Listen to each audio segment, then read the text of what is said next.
next talk is called To Make a Small Game Small, with Xiangrui Zeng and Ian Tang. Xiangrui is a video game developer and creative technologist with a background in interactive design and new media art. A recent graduate of NYU's Interactive Telecommunication program, Xiangrui's work utilizes diverse media to explore innovative gameplay mechanics, engaging players with unique and emotionally resonant experiences. Ian Tang is a video game designer and developer whose work explores unconventional form and interactions and mechanical conveyance of emotions. With a background in math and computer science, he recently completed an MFA at NYU Game Center and has since been making short experimental games in Brooklyn. Developers of the nominated game, I Want to Be a Tree, But Life Has Other Ideas, share their design and development process, work in progress screenshots alert, how to approach and iterate on small ideas within scope, and maybe how to finish it. Everybody, please welcome Xiangrui and Ian Tang.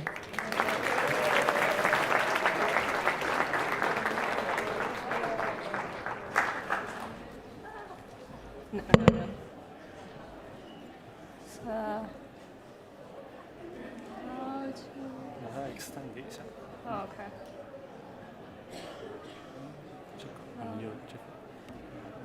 这用作镜像值。停止镜像。And okay.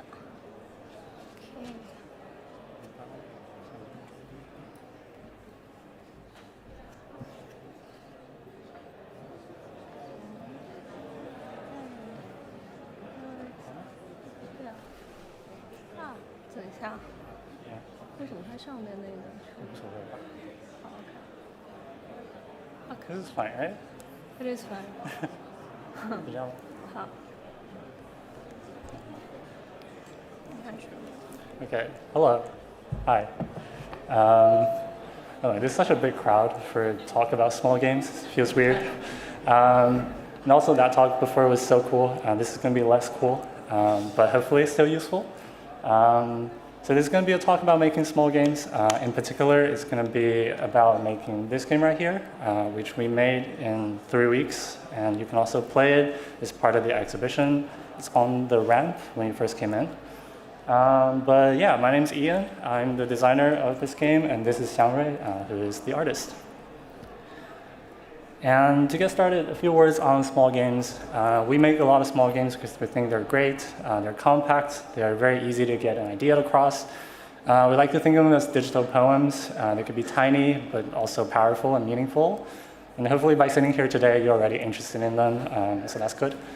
But they also can be difficult to make. I think oftentimes I struggle a lot with keeping them small or trying to figure out if it's a good time to stop. I remember 4 months before making this game, I had like 10 different prototypes, and I just ended up not doing any of them. So it's definitely a struggle, and we're hoping that today, by sharing our process, maybe you can take away a thing or two and apply it to your own practice. And also, this is not going to be a talk about teaching you how to make games. By no means do we feel qualified to do that. Most of the time, we just don't know what we're doing. So just hoping that by sharing our process, it could still be helpful. And it's going to be in 2 parts. I'm going to start by describing our process from a design perspective, and then I'm going to pass on to Xiangrui to talk about it more from an arts perspective. Okay. So if you haven't played the game, it's really, really simple. You play as a basket. You can move around. You can collect leaves, and you can put them back on trees. But you also don't have to. It's one of those games that doesn't really have a purpose, or you can't win, or there's no goal, and you're just sort of there to play. And whenever you're done playing, you can hold still, and the game will end as you sing a song. So I'm gonna skip to the next one, because it doesn't have an ending, and you get to play it. Now, okay, how did we start? How do you start making a game? I think everybody make games for a different reason. For us, we make games as a form of expression. It's like a way to say things to the world.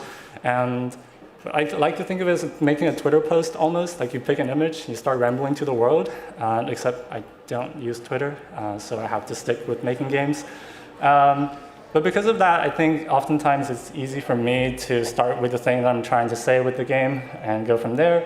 And for this game, I wanted to sort of share this or capture this struggle of trying and working hard, but without knowing where you're going to or what you're trying for. You just still keep doing it because there's nothing else to do, and you hope that one day you'll figure it out.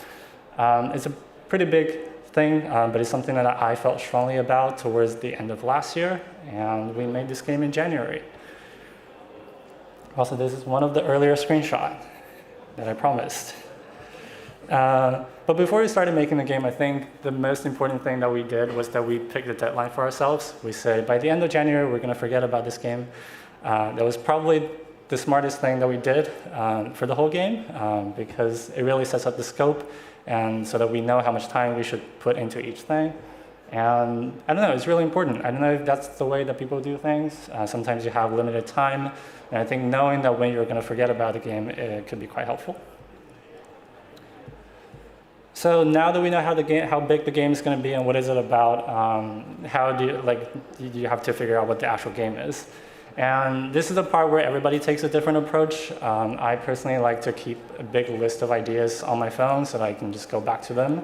And in particular, it was this. It looks a little blurry, but it's a photo that I took of window reflection of these train handles. So like those things that you hold on to while you're on the train. And I thought they were pretty because through the reflection, it felt like they're floating in the air. And in my note, I just wrote, climbing in the air, wonder where this leads to. I think I always find like sort of aimless climbing an interesting idea because climbing is something that's often associated with peaks or goals or obstacles. But when you take all of those things away, then it just sort of becomes a difficult activity and you have to find your own reason to do it. And that felt like sort of exactly the thing that I wanted to capture with this game. So that's why I decided to make the game about climbing, but it has no goals. I think immediately after that, you start asking questions as a designer, like who is this person climbing? Like why are they climbing? Where are they climbing? Do they do anything else as they climb? And to me, it felt like I already had enough to start working in the engine because I knew the movement is going to be really important. And all of these other decisions, I just decided to just push them away and stop worrying about it for a second. And I don't know, it worked for us because those things changes anyways, but it was important to get the core things right. So this was the earliest footage that I could find of the game. As you can see, there's not much going on. We have a character that's climbing and it's very slow. And I thought that was really important for the game because I wanted to present a sense of struggling. But everything else is different. The game was 3D. There was also a character where you saw earlier, it's now a basket. And there's nothing more. So this was about like 3 days into development. And I spent 3 days in the engine working on the movement. And speaking of the engine, this is not meant to be a technical talk, so I'll try to be short. But there are two little things that I always do when I start making something that's small and scrappy. One of them is I always make a root folder for every collaborator. I think for them to throw their stuff in or mess around. It's, for me, the easiest way to avoid merge conflicts, especially if you're working with developers who's not familiar with version control. It just saves a lot of time. And the other thing is I always start with writing a service locator, which if you don't know what that is, it's basically a script that has a static reference to all of your manager scripts so that you can access them from anywhere in the game. It's similar to a singleton pattern if you're familiar with it, although I find this a little bit more manageable and works great for a small game. That was fast. Okay, now onto everybody's favorite part, iteration, the buzzword. So I shared the idea with Xiangrui, and we sat down for a brainstorming session, and this is a list of things that we said is going to be in the game. And it looked good to us at the time. And this is the list of things that were actually in the game at the end. There's definitely a thing or two missing, so for us, a big part of iteration is to cut things, because we think when you cut things, then you make time to focus on the things that are the most important. I think that's especially important if you're like us, who gets easily fixated on small details and just tend to spend a lot of time on the little things and tend to redo things. So that's when you really need a lot of time for that. In order to cut things, the way that I do it is that every morning I wake up, and for every little thing in my game, I just ask, do I really actually need it?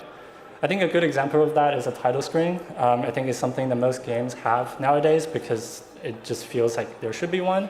But for our game, it was really hard to justify having one because we want the player just immediately go into the experience without any sort of delay. We also don't have a settings panel or a giant credit list, so it never really made sense for us to have one, so we don't. Maybe it does for your game. I'm not saying title screens are bad, but I guess the point is I think you should only include something in your game if there is a good reason for it. Okay. Another big part of our iteration comes from production challenges. So when you only have a limited amount of time, sometimes when you encounter something that takes a lot of time or something that I just don't know how to do, I would try to turn them into design problems and solve them solve them with design, I guess.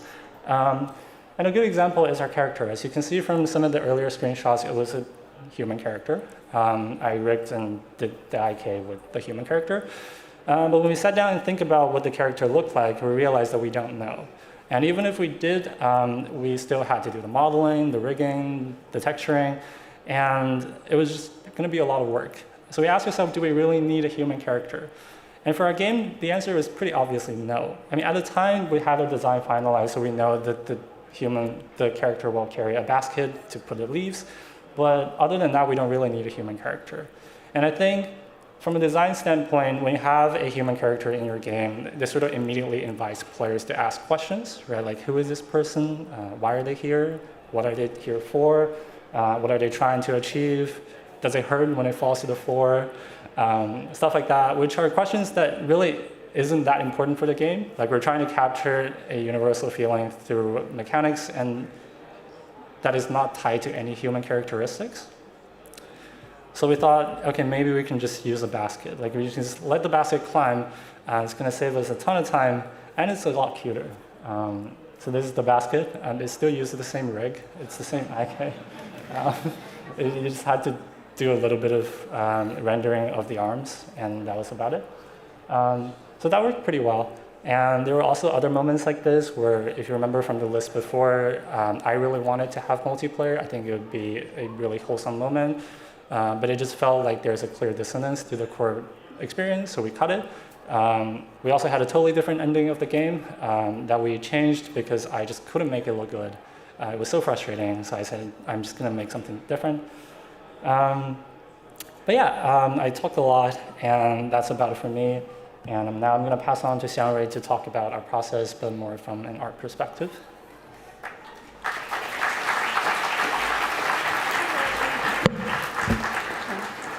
Hi, I'm Xiangrui.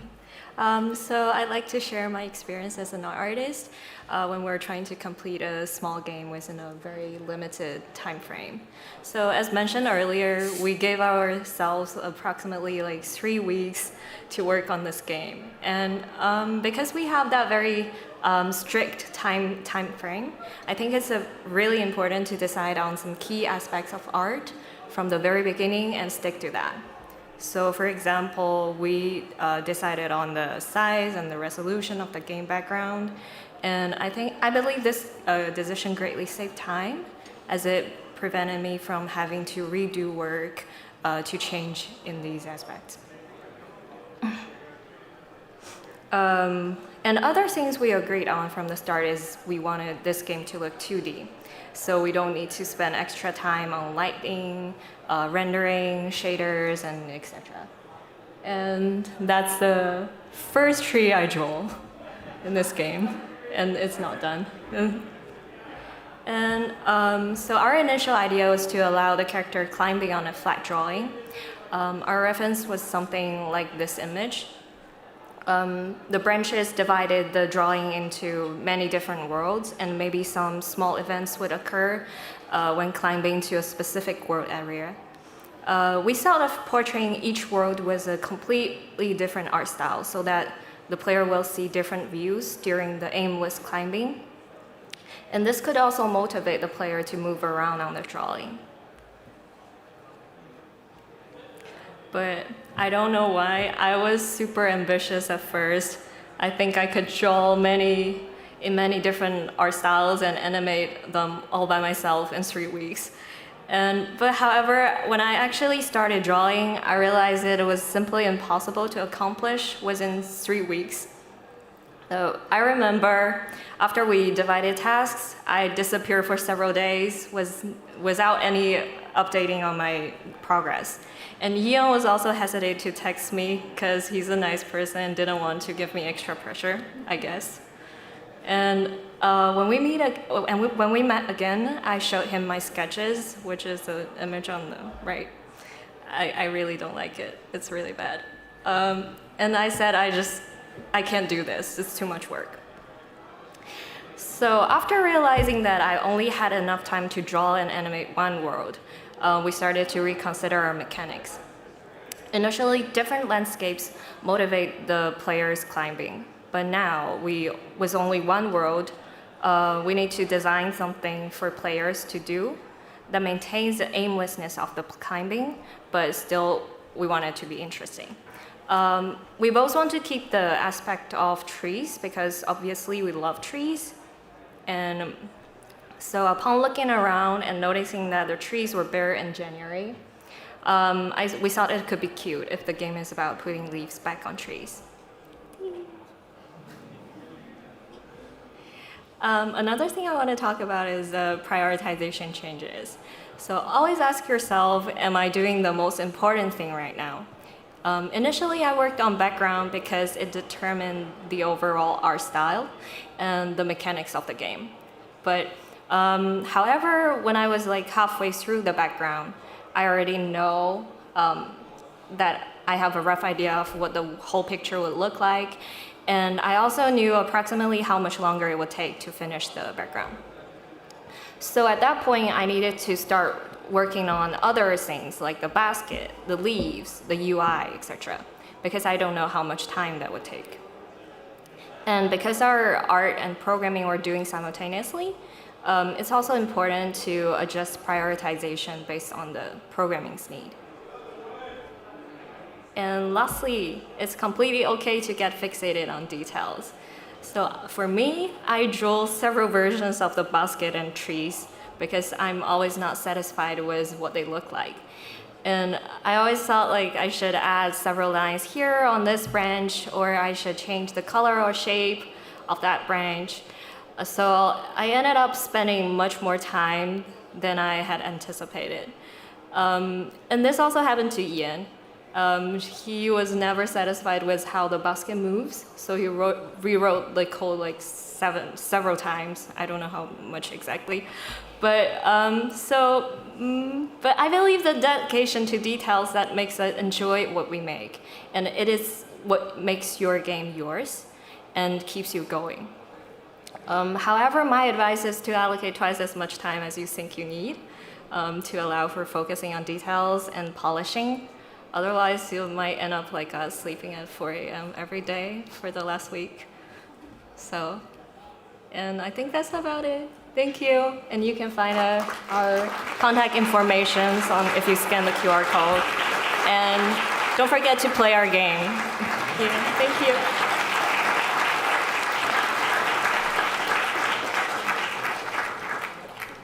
It's question time. We have enough time to do a couple of questions. Does anyone have a question and would like an answer? Raise your hands. Okay. Really? Nobody? What about oh yeah, all the way at the back. Okay. On my way. Get my steps in. Hell yeah. Thank you. I'm actually kind of curious. So from this kind of project, where do you plan on going next? Like, do you want to just make more small experiences again? Or do you have this idea that maybe each time you do a project, you want to try and push yourself to the next limit, so to speak? Yeah, that's a great question. I think for us, we're still, in a way, figuring it out. I think for us, because we make these small things because we have a lot of things we are trying to make, in a way. So by keeping them small, we get to do a lot of them. But definitely in the future, we want to make bigger games, although it would be a bigger commitment, and it would depend on where we are at in our life and whether we can afford to have 2 to 3 years dedicated to something. And also, I think both of us, we just tend to throw things away really easily. Like you would make something, and then in a week you would look at it and you think it's horrible. So I think that's a really horrible mindset if you're trying to complete something in like 3 years. So we're working on that. If we ended up liking something that we make, maybe we'll make it bigger. Yeah. Okay, thank you. I think that's a really, honest way of looking at it. So yeah, thank you. Thank you. There was another question in the back. Excellent, thank you. A bunch, actually, cool. There you go. Where is your games booth around here? It's on the ramp when you first came in. Okay. If you walk in from the ramp, it will be on the right side. So it'll be on the far side. Thank you. Yeah. I actually played the game, and I wanted to ask what is behind the videos on the sides. What is behind what on the side? Like, because if you climb to the corner of the screen of the game, then you can see some pieces of videos. And is it something? Yeah. So I don't know if you played to the end. I also don't want to spoil too much, but if you look at the, let me see if there's an image. Well, so the thing that you're climbing on is a painting. So it's part of the painting. That's why when you put the leaves back on, it looks like part of the painting. And when you climb to the border, it's the border of a frame. So this whole thing is intended to be a drawing.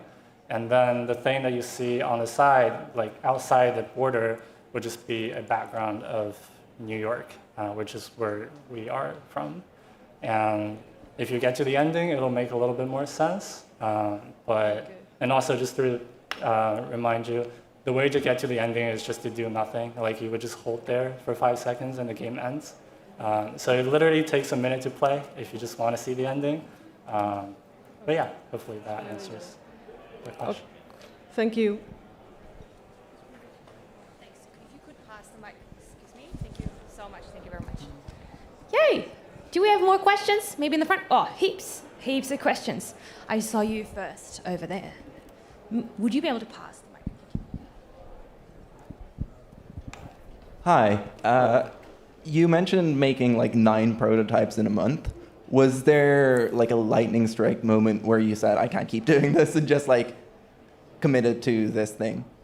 Definitely. I totally. I think a big part of what inspired me or us to make this game was the fact that I couldn't finish anything. It felt like a sense of struggle. I don't know why I'm making all of these prototypes. And then the reason that we set that strict deadline was for us to say, okay, this time I'm actually going to finish something, right? That's the day that I'm going to stop working on it. And when you have a deadline, it helps. I think, especially back in school, that's how I finished everything, was because there was a deadline. Otherwise, I wouldn't be able to. And as for the prototypes, I think there was definitely moments like that when you just make so many prototypes and you feel like none of them works. It's definitely frustrating. But I think in a way, we just got lucky that this time it felt like something that we can complete, and we managed to make it work. So I don't know. It's an honest answer. There's not that much different for this one than the previous one. Whenever I made the previous one, I thought they would work too, but none of them did. So I don't know. I do kind of enjoy the idea of starting from scratch, though. That's why, like I said earlier, we make these small games, because then we can quickly move on to the next one. Congratulations on finishing it. Thank you. Thank you so much. We have time for 2 more short questions. Just one right here. Hi. I actually I played the game too, and I thought it was really cute. And it felt like physically climbing. And I'm just curious, how did you build that into the programming, or was it the design? Just a bit of the process and getting that right. I'm happy that it came through. I think something that we do in our design is that we try to somewhat capture the emotion with the input. Like we did 2 versions of the controls. You can play with keyboard or the controller. The controller is meant to be easier, whereas the keyboard is you're supposed to struggle a little bit with the way that you hold the keys.